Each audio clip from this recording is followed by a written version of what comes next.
right, family, come on, let's get this walk finished. I'm in the last few, maybe quarter of a mile.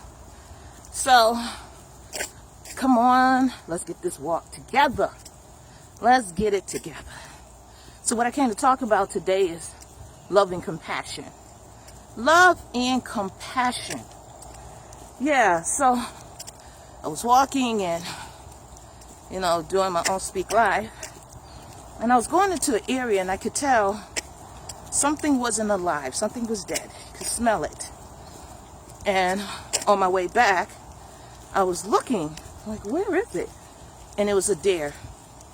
Deer is one of my most favorite animals. And so, my heart, I kept walking and there was a young lady. And I could see that she's going through. I could see. And I was like, wow, Lord, like what's going on? And then I passed her. And God spoke to me. Okay, you had compassion and love for the deer's life.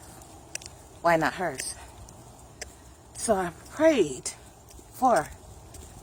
And I normally do that, but I guess it's he was showing me for this word this morning. So I continued to walk. Further on, a dead kitten. I'm like, why, Lord? What's going on with these dead things today? A poor, beautiful little kitten and the deer. And he brought the young lady back to me. And he said, what about her life? Because she's just as dead as the other two. She's just walking. Love and compassion. Love and compassion. I could have such a reaction for the deer and such a reaction for the kitten. But the woman, the sister, is made in God's image. She's made in God's image. And one thing I've come to find in my walk, that many of the people that he bring me across, the most broken, they grew up in church. So their son or daughter, it does not yet appear. But love and compassion. We have lost love and compassion for one another.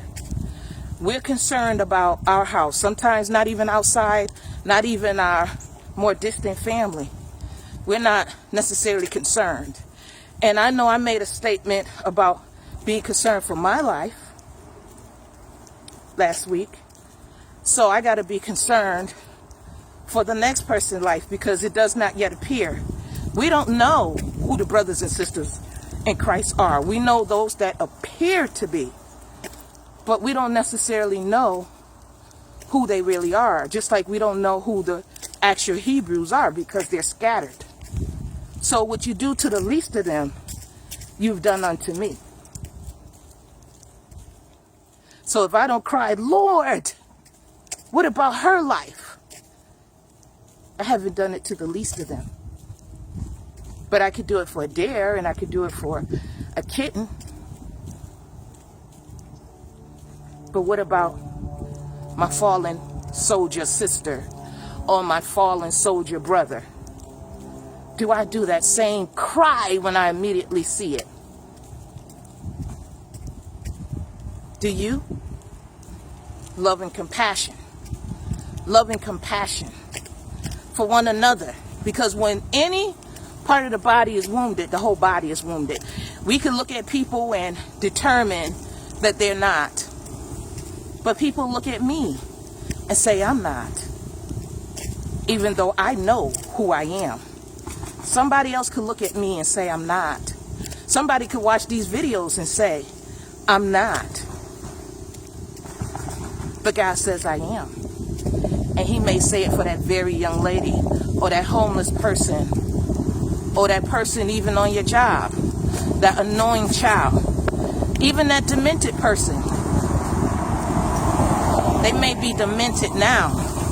That don't mean they're always going to be demented. So love and compassion.